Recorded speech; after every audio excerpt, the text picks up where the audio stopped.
En este video quiero que escuches las palabras del nuevo ministro de Transporte después de la posición del presidente Gustavo Petro. Antes de iniciar, por favor suscríbete a mi canal, dale click al botón suscríbete, activa la campanita porque vas a recibir notificaciones de todos los videos que estoy subiendo y de temáticas interesantes como la que viene a continuación. Hola apasionados del transporte y la logística. Hoy quiero comentarte que después de que fue elegido Gustavo Petro como presidente de la República de Colombia, Gustavo Petro eligió posicionar a Guillermo Reyes como ministro de Transporte. Quiero que me acompañes porque él nos cuenta qué va a hacer durante su mandato. Quiero que te quedes a escuchar cuál es la nueva perspectiva en cuestión a que los vehículos generen esa transición a vehículos a gas, a los precios del combustible y además información importante y valiosa para ti. Muy buenas tardes, un saludo especial a cada uno de ustedes, hombres, mujeres, empresarios, empresarias, conductores, conductoras, a todos. Muy especialmente saludo a Nidia y a los miembros de la Junta de Colfecar. Y me da mucho gusto estar con ustedes hoy haciendo esta clausura. Aquí saludo a mis compañeros de gobierno, al viceministro Eduardo Enríquez, a la superintendente de transporte, la doctora Aida Lucy. Saludo al doctor, nuestro embajador en la comunidad andina. Y saludo a todos el equipo del Ministerio de Transporte. Si son 34 minutos, no sé ni cómo empezar para que me alcance el tiempo. Pero tenemos mucho de qué hablar. Pues antes de llegar acá, primero los felicito, Nidia, por la exposición. He escuchado de mi equipo cómo se ha desarrollado este evento. Me da mucho gusto que se congreguen a presentar lo que tenemos que mostrar. Y lo que más gusto me da como parte del gobierno del presidente Gustavo Petro es que estamos en sintonía. Todos los vehículos que me mostraron van en camino de nuestra política de transición energética. Esta es nuestra apuesta. Así lo dijo el presidente en Egipto, así lo dijo en campaña y así lo dijo cuando se posesionó. Y le vamos a apostar a las energías limpias. Y eso que vimos allá afuera, que vi yo, Nidia, es nuestra gran apuesta. Sin embargo, pues con alguna preocupación me dijeron que Nidia estaba un poco pesimista, que había llegado al Congreso y que tal vez del gobierno en estos 90 y algo días no estaba muy satisfecha, que no se habían dado tantas cosas como ella quizá esperaba. Pero yo digo que todo lo contrario, Nidia. En un gobierno que empieza, que no llegamos aún a los 100 días, hemos hecho muchas cosas. Hemos hecho válido ese principio de dialogar y de construir consensos. Muchas de las cosas que han pasado han sido fruto del diálogo. Todos los días, tanto yo, el viceministro Enríquez, el equipo, reciben mensajes de ustedes de que hay una afectación por tema de orden público, que hay un paro, que hay una manifestación. Y claro, uno dice, es que las manifestaciones no las hemos superado. Pues es Colombia. Lamentablemente, en este momento del cambio, muchos le apuestan a hacerse escuchar, protestando, bloqueando, haciendo manifestaciones. Y pues eso es lo que hay. Nosotros estamos para ayudarles a que eso se solucione. ¿Qué es lo que creo yo que está pasando? Que durante mucho tiempo a mucha gente en Colombia no las escuchaban. Yo hablaba con los motociclistas y después del diálogo decía el presidente, me decía, ministro, ¿y qué dijeron los motociclistas del aumento de la gasolina? Yo le dije, presidente, no hablaron de eso. Ellos querían ser escuchados. Cada que Nidia me llama, cada que alguno de ustedes llama a decir es que estamos en Caucasia bloqueados, inmediatamente el viceministro Eduardo o alguien del equipo, Juan Felipe, van a generar diálogo y levantamos los diálogos. Esta semana, ayer, deberíamos haber estado, y por eso Nidia estaba preocupada que no estábamos en la instalación, porque íbamos para Rumichaca a un diálogo bilateral con el ministro de Transporte del Ecuador.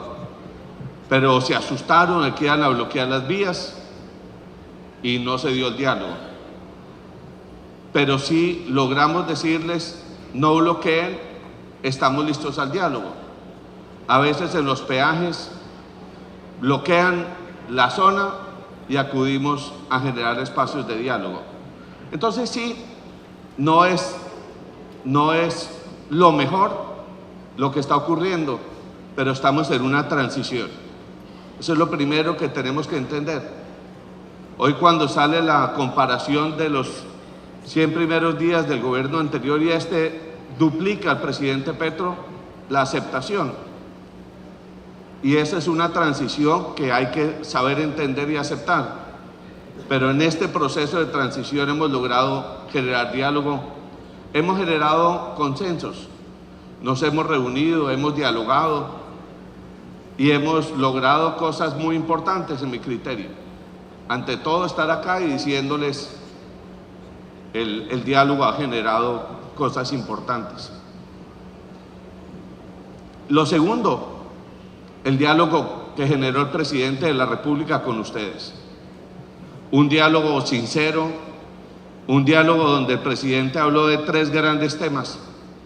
Primero, congeló las tarifas del diésel y dijo hasta junio del próximo año no incrementarán las tarifas.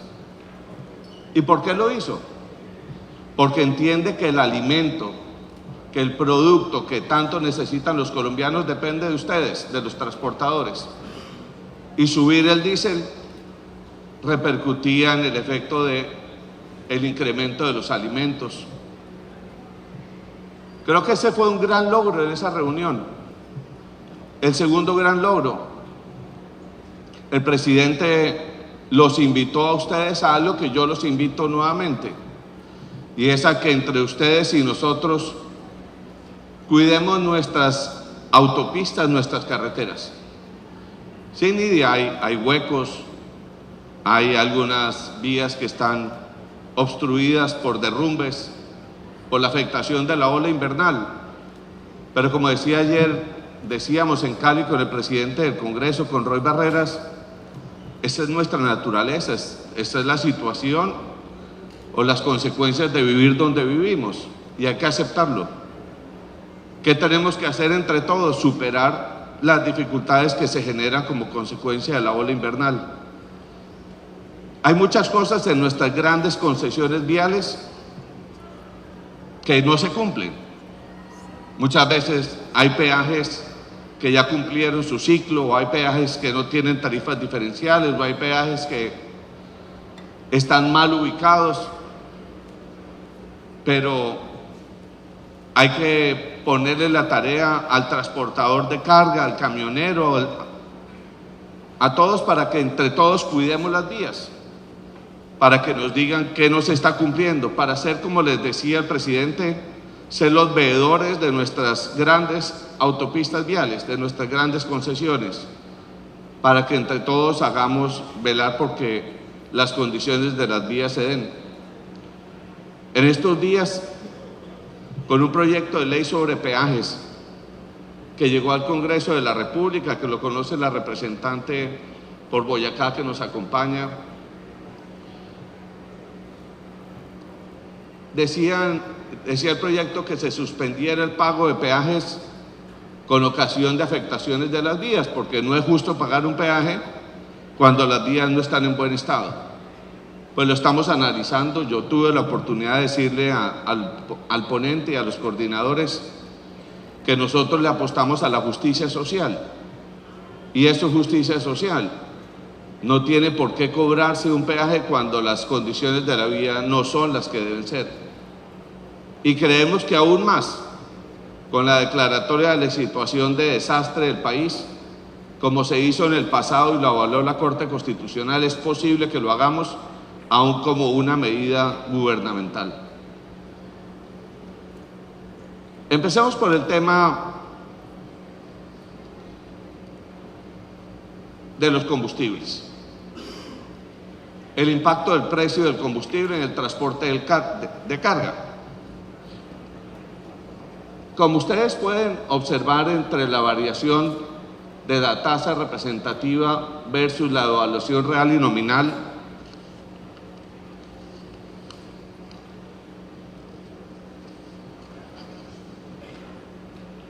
les reitero, frente al tema de la devaluación del peso, marca un impacto en el poder de negociación que puede tener para los transportadores de movilización de carga un impacto. Hoy ya el dólar lo tenemos cerca de los 4.800, de a poco, con buenas noticias, van bajando los precios y, por supuesto, el efecto del dólar nos llevó al crecimiento de los precios de la gasolina y a muchos otros factores que afectan a los transportadores. En los gráficos de su mano derecha se presenta el histórico del comportamiento del precio mensual de la CPM en las ciudades principales y abajo el histórico del precio mensual de la CPM en las ciudades principales. Hemos tenido, hasta que empezó la época de la pandemia, un crecimiento y un decrecimiento luego, y se ha estabilizado en los últimos meses. En lo corrido del año 2022 se han presentado incrementos en el precio de la CPM para el mes de enero de 166 y julio de 150. Sin embargo, por orden presidencial, ese incremento se paró y se estabiliza o se deja el precio congelado hasta julio del próximo año. Y preguntaban algunos si ese precio pudiese cambiar. El precio no va a cambiar porque es la palabra del presidente de la República. En cuanto al impacto del precio del combustible en el transporte de carga, tenemos el concepto, tenemos el costo y tenemos el porcentaje. En el mes de octubre de 2022, por una decisión gubernamental, con ustedes, los representantes del sector de la carga, se decidió que el precio se mantendría sin variación hasta junio de 2023, lo cual representa, en mi criterio, y creo que de ustedes, como se lo expresaron al presidente, un gran triunfo del sector. ¿Qué esperamos del transporte de carga en materia de combustibles? En primer lugar, el gobierno de la vida tiene una firme apuesta a la transición energética en todos los sectores. En transporte de carga implica que vamos a ir camino a tecnologías de cero y de bajas emisiones. La primera apuesta es a la reposición hacia vehículos diésel Euro 6 o a gas. Ya voy a hablar del tema del Euro 6. El transporte de carga deberá llegar a tecnologías cero emisiones cuando estén disponibles para largas distancias. Este es un proceso gradual, como la reapertura de la frontera con Venezuela. No es un proceso que pueda darse de la noche a la mañana. La gradualidad exige tener presente una serie de variables y de condiciones para que las cosas funcionen bien.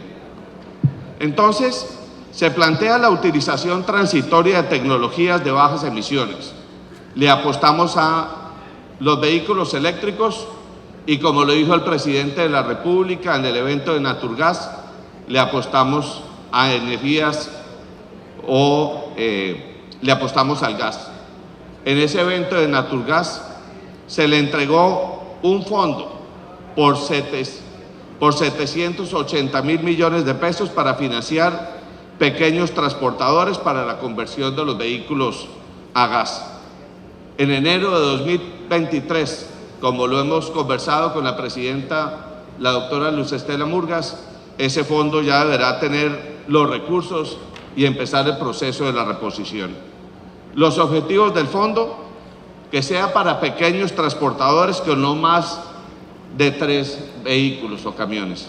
Y 2, que no tengan acceso a la financiación vía el sector financiero. El diésel, el presidente, como les decía, estableció que el precio no incrementará hasta que en junio del próximo año se evalúe si el dólar bajó, no deba seguir incrementando y se revise quizás hacia abajo, y si la situación económica cambia en sentido contrario, revisaremos con ustedes el tema de incrementos. Por ahora no lo habrá. El Euro 6, en el evento de transportadores en Pereira, se me planteó el tema de qué podíamos hacer con el Euro 6. En 2019 se expidió la Ley de Tecnologías de Cero y Bajas Emisiones y se fijó que hasta diciembre 31 de 2022 se podrían importar vehículos Euro 5. Ya nos llegó, a menos de un mes y 20 días, estamos de que no se puedan importar sino vehículos Euro 6. Es un plazo que no fijó el gobierno, es un plazo que fijó el Congreso. Lo fijó y generó una reserva de ley. Antes de llegar a este Congreso recibí varias solicitudes que dijera acá que no íbamos a aplicar lo dispuesto en la norma. Dos comentarios. El primero, este es un tema de Congreso y si se quiere modificar hay que ir al Congreso con una ley de la República. No hay forma de que el gobierno expida un decreto y diga que la norma no se va a aplicar. Estamos en el imperativo momento de que esa es la norma y hay que cumplirla. ¿Qué se puede hacer? Una de dos cosas, cumplirla o prepararnos para presentarle al Congreso un proyecto de ley que modificara ese plazo. ¿Qué lo hace un poco difícil? Primero, pues todos supimos que esta fecha iba a llegar. Y si sabíamos que iba a llegar, quizá con el gobierno anterior se debió haber trabajado el tema para haberlo aplazado. Les dijo el presidente de Ecopetrol en la conversación que sostuve hace un rato con él, que Ecopetrol tiene las condiciones y comenzando el próximo año van a implementar las medidas para que pueda haber el combustible que requiere el Euro 6. Y también hemos conversado con productores de este tipo de vehículos o de motores que están en condiciones de hacerlo, pero no en las condiciones que quisiéramos. Es un tema seguramente, Nidia, que podremos sentarnos a conversar después del Congreso, crearemos una comisión y lo revisaremos. Por ahora es un mandato legal y al mandato legal nos debemos de atener. Sin embargo, el presidente ha sido muy insistente en que en este sentido trabajemos en todo lo que nos lleve a la transición energética y a cumplir el mandato legal, pero lo podemos revisar. El tema de las relaciones bilaterales entre nuestros vecinos.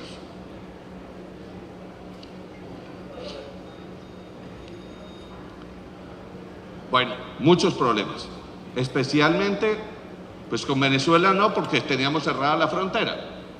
Los problemas se dan particularmente en estos momentos con el Ecuador. Teníamos, como lo sabe muy bien el viceministro, una reunión ayer en Rumichaca con Parlamento Andino por el equipo de nuestro embajador y varias cosas que íbamos a hacer en Ipiales para poder establecer un nuevo acuerdo binacional Colombia-Ecuador. Sin embargo, le llegaron a oídos del ministro de Transporte de Ecuador que iba a haber una gran manifestación y la situación interna del Ecuador tampoco era fácil y la reunión no se dio. Le vamos a pedir a la CAN que ahora que muy probablemente Venezuela va a regresar en las próximas semanas a la CAN, podamos hacer una reunión extraordinaria y urgente con todos los países, pero particularmente Ecuador y Venezuela. Ecuador porque el trato que reciben nuestros transportadores en la frontera y al pasarla es absolutamente inequitativo y desigual con nuestro sector. He conversado con el ministro, hay mucha disponibilidad de revisar estos temas, pero van 2 veces que se cancela la reunión y las 2 veces del lado de Ecuador. Eso, embajador, Tiene usted la tarea de ayudarnos a concertar la reunión lo más pronto posible por la necesidad que se da en el sector. 1, por el precio diferencial en el suministro de combustible. 2, por la comercialización irregular de combustible en la zona de frontera. 3, por operaciones no autorizadas de transporte en el territorio colombiano, lo que llamamos el cabotaje, y las modificaciones de pesos y dimensiones de los vehículos destinados al transporte internacional. Se rubrica el plan piloto para el transporte internacional de mercancías por carretera. Tenemos una gran dificultad en la frontera, pero nuestro compromiso es que lo vamos a dejar resuelto, siempre trabajando para el beneficio de nuestros transportadores.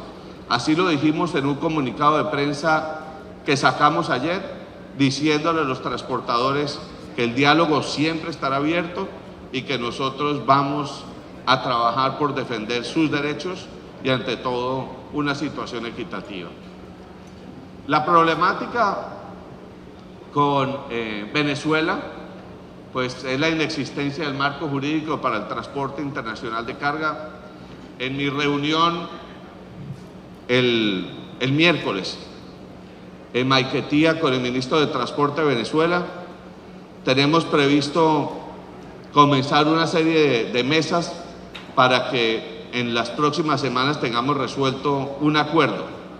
Ya hay un proyecto de ley que está en el Congreso de la República, firmado por el canciller, ministro de Comercio Exterior y ministro de Transporte. Un proyecto de ley que busca establecer una serie de condiciones que regulen el tema de las relaciones comerciales de los dos países. ¿En qué estamos con Venezuela? Estamos con un proceso gradual, lento. Estamos revisando la posibilidad del transporte de pasajeros para que podamos empezar en diciembre un transporte ya casi regularizado. Sin embargo, para nosotros es vital el puente de Tienditas. Es el puente en mejores condiciones para el paso de vehículos, las mejores condiciones en materia de la aduana y, por supuesto, en materia de paso peatonal. Ese puente nos ha garantizado el gobierno venezolano, estará disponible el 1 de enero de 2023.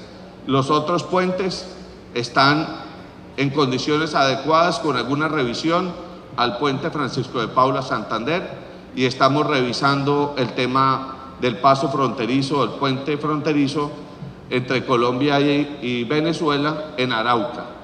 Pero nuestro propósito es poder establecer de la mano de ustedes, igual para Ecuador que para Colombia, unas condiciones que sean conformes con los derechos que a ustedes les asisten y con un trato equitativo entre los dos países. El tema de Venezuela va por muy buen camino, hay muy buena disponibilidad. No es fácil, no ha sido fácil después de casi 7 años de cierre. Creo que como ha empezado lento, vamos trabajando hacia un camino seguro. Estamos en el proceso de la aprobación de varios puentes fronterizos que permitan habilitar el paso de transporte de carga por nuestras fronteras en los puntos o en los puentes que están indicados.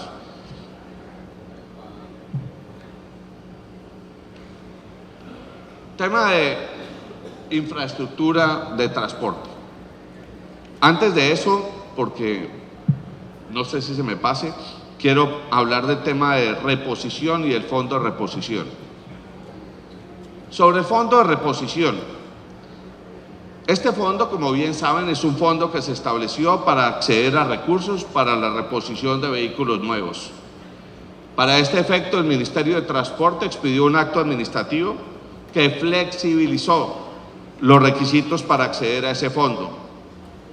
Unos requisitos que buscan, 1, disminuir el tiempo de convalidación de 1, la revisión técnico-mecánica a 2 años para que el vehículo acceda al fondo de reposición. 2 años continuos en los últimos 9 años. 2, se limita el tiempo de verificación de documentos en el RUNT a los últimos 20 años. 3, permite el cambio de postulación, aunque ésta ya haya sido presentada. ¿Esto qué genera? Más acceso, más posibilidades de postular vehículos a través del fondo de reposición. 3, Creo que este se me va para adelante. La póliza de terrorismo. Cuando se produjeron los hechos de Caucasia, en que muchos de ustedes, y en especial la doctora Nidia, me llamó muy preocupada de lo que estaba pasando, ya no eran un día, eran 2 días, eran los vehículos de carga encerrados por los manifestantes, era que estaban incendiando los vehículos, que estaban robándose la mercancía, que estaban poniendo en peligro la vida de los conductores. Coincidencialmente, como las cosas de Dios, se estaba empezando a tramitar la ley de paz, la ley que prorrogó la ley 418. Y la petición que se hizo, recuerdo, al teléfono, tanto Nidia como algunos otros transportadores, es: necesitamos que esta póliza siga, pero que sea extensiva a otras cosas más. Antes, esa póliza cubría solamente los vehículos ante hechos de terrorismo, sedición o asonada, el vehículo. Ahora, como lo logramos incorporar en la ley, no solo la póliza sigue vigente, no solo cubre al vehículo, sino que ahora cubre al conductor y cubre la mercancía, con lo cual estará plenamente protegida la mercancía. Quisimos contarles esto un poco antes, pero esperábamos al Congreso para, uno, que aprobara esta ley y quedara ya sin ningún problema de que las aseguradoras, como nos está pasando con el SOAT, nos salieran con alguna gestión que parara la aprobación de esta norma. Pero creo que ha sido un logro importante para el sector. Creo que era un compromiso que desde hacía mucho tiempo se había pedido y finalmente se ha vuelto realidad, que esta póliza entonces estará vigente para todos los efectos señalados.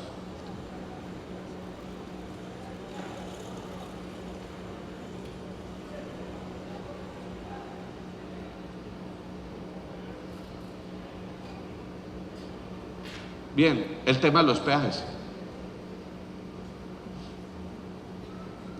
El lunes estuve en Pamplona y al llegar a Pamplona, una hermosísima autopista doble calzada que está en proceso de construcción, con varias unidades funcionales que ya están operando. Al entrar al recinto donde me reuniría con las comunidades, con los diputados, la primera cosa que me preguntaron era: ¿y usted viene a acabar con el peaje?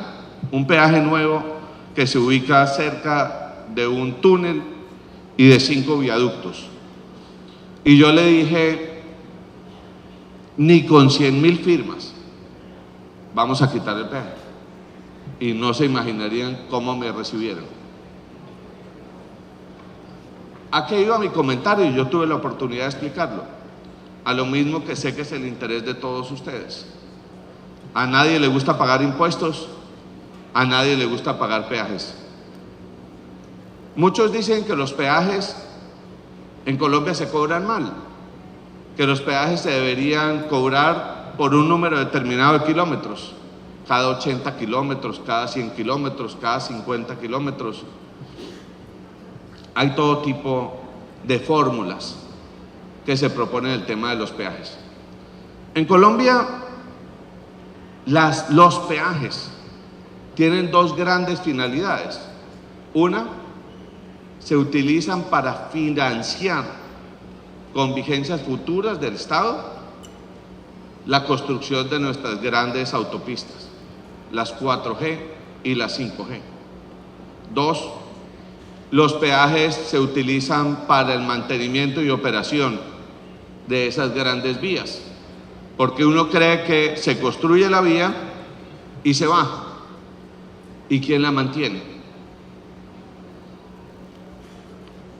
Hoy tenemos 170 peajes en Colombia, de los cuales se dividen en 3 grandes titulares de los peajes: el INVÍAS, la Agencia Nacional de Infraestructura y los departamentos. Y en algunos casos, Villa del Rosario de Cúcuta, por ejemplo, por citar uno, hay peajes municipales. 22 de esos peajes son departamentales, es decir, a cargo de los departamentos. 34 del Invías, entre ellos, por ejemplo, el peaje de la línea, un peaje que vale la pírrica suma de 9.800 pesos y que comprende una autopista con más de 14 viaductos, más de 14 túneles y un par de viaductos. Y tenemos 113 peajes de la ANI. Los 34 peajes del Invías comprenden 11.000 kilómetros y los 113 de la ANI apenas 7.000 kilómetros. Los de la ANI son fundamentalmente concesiones para las grandes autopistas 4G y 5G. Nosotros nos encontramos en una situación muy complicada. Varios proyectos de ley en el Congreso que proponen quitar los peajes, eliminar o modificar las tarifas, modificar el cómo cobrar los peajes. Nos encontramos con varios fenómenos adicionales, las tarifas diferenciales. En unos peajes hay tarifas diferenciales, en otros no. En un peaje de Sopó, en Cundinamarca, la tarifa diferencial es de 200 pesos y en otros lugares la tarifa diferencial es 5.500, la mitad del valor del peaje. Y nos hemos dado a la tarea. Tenemos una consultoría que está pronto a darnos una evaluación sobre el tema de los peajes. Vamos a revisar varias cosas de los peajes, la ubicación de los peajes, el cobro del valor de los peajes, las tarifas diferenciales a las que tienen derecho todos los que viven alrededor de los peajes. Y cuarto, peajes que, 1, ya cumplieron su ciclo, 2, peajes que están congelados, y cuando un peaje está congelado genera un detrimento patrimonial. Hemos conversado con la Contraloría para revisar el tema y nos preocupa la época de la campaña electoral, porque empezarán a hacer campaña muchos a alcaldías, gobernaciones, con el discurso de no al peaje. Y quienes así lo hacen están incitando a incumplir la ley. Los peajes no son un invento del gobierno, son una parte de estructuración de la fórmula de construir estas vías. Estamos en la tarea de revisar qué hacer con las infraestructuras, las nuevas concesiones de 5G.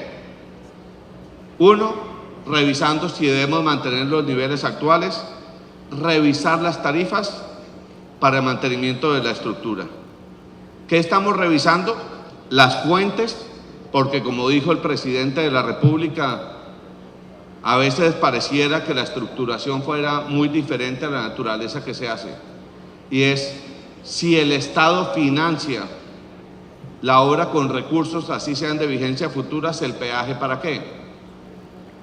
El peaje básicamente viene estructurado con la finalidad de, en algunos casos, que la fuente no es total de la nación por no disponer de recursos, sirve para financiar las obras. Entonces estamos revisando las fuentes del peaje, la necesidad de hacer obras cuando hay peajes y se ven las vías en situación crítica, la capacidad de pago de las personas que viven alrededor de los peajes, el equilibrio de las tarifas y finalmente el impacto en el valor de los suelos.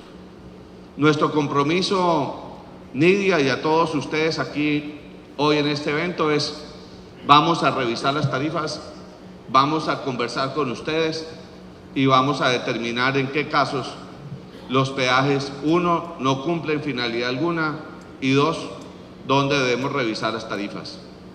Irresponsable sería enviar un mensaje de que vamos a acabar con peajes cuando hacen parte de concesiones que estructuran los mismos. ¿Qué hace el peaje? Mejora las condiciones, nos permite tener autopistas como las que hoy tenemos en el país y, por supuesto, reduce tiempo y reduce consumo de combustibles. Valga la pena hablar del tema de los peajes electrónicos, ya que estamos hablando de peajes. Hace un par de días hicimos algo que no habían hecho en el pasado, y es que pusimos en cintura a las concesiones tanto del Invías como del ANI, y aplicamos la norma que fijaba como fecha máxima el 30 de octubre para que todas las concesiones viales, todas y cada uno, tuvieran peajes electrónicos. Para eso nos fuimos preparando, la ANI y el Invías prepararon las concesiones, y al 31 de octubre ya la Superintendente de Transporte adelanta más de 10 investigaciones contra concesionarios que no han implementado las tarifas de peajes electrónicos. 2 o 3 comentarios al respecto. El primero, tenemos más del 70% de las concesiones ya con peajes electrónicos. 2, la idea nuestra es avanzar un poco más allá. Hoy tenemos peajes que funcionan bajo el esquema de interoperabilidad. Esto es, hay 4 empresas que disponen de la tecnología para vender el chip y con el chip poder pasar por el peaje. Queremos ir más allá, queremos llegar, y estamos trabajando en eso, al uso de la placa, a que sea la placa la que permite identificar el vehículo y se cobre el peaje por la placa. Pero es parte del proceso de las innovaciones en que estamos. Queremos tecnología en todos y cada uno de los procesos a cargo del sector transporte, de la ANI, del Invías, de la Superintendencia.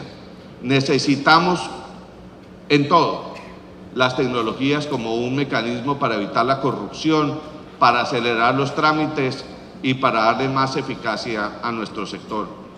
Entonces, ya tenemos peajes electrónicos y estamos trabajando en el piloto de las básculas electrónicas que permitan que los vehículos de carga no tengan que desviarse de las vías, esperar largas horas para un peaje, sino que haya puntos en las autopistas donde el vehículo simple y llanamente pase por encima de un detector que determina peso y que haría que de sobrepasar el peso inmediatamente sean objeto de una actuación que impida que sigan utilizando o se sancione a quienes hagan mal uso por violar la carga permitida de esos vehículos.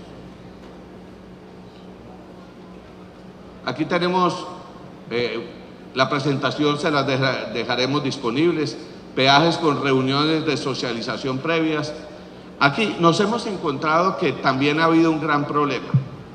No damos tarifas diferenciales cuando debemos darla, y eso genera un malestar en la comunidad. A la comunidad hay que darle, no hay que regalarle, hay que darle, hay que enseñarle que el peaje sirve para financiar y mantener las vías. Pero también han faltado socializaciones previas. Cuando se van a hacer las grandes autopistas, en muchos casos se omite no una consulta previa, sino un diálogo previo con las comunidades. Aquí tenemos peajes sin reuniones de socialización, otros que sí lo tienen. Esta es la información geográficamente referenciada y la información espacial, tramos viales donde, bueno, esto ya es el tema de las afectaciones viales.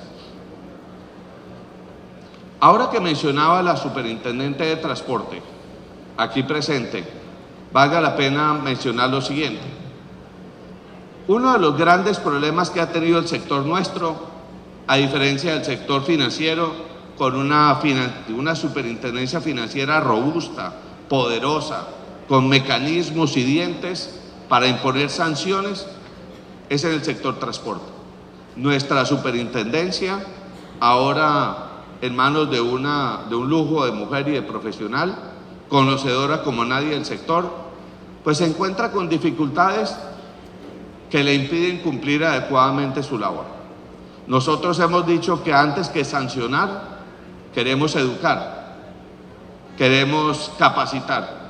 Y ahora que veía a las conductoras, estamos en un proceso con el SENA para capacitar motociclistas, conductores, tanto de buses, de motocarros y por supuesto de vehículos de carga. Las queremos capacitar, formarlas, no solo como conductoras, sino como profesionales, como técnicas y tecnólogas. Esa es una tarea en la que estamos con el SENA.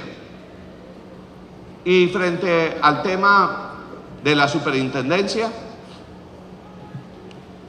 necesitamos una superintendencia fuerte, robusta, sólida, con dientes. La superintendenta, la doctora Aida Lucy, adelanta una propuesta con el equipo de la superintendencia del ministerio para reformar el régimen sancionatorio del transporte.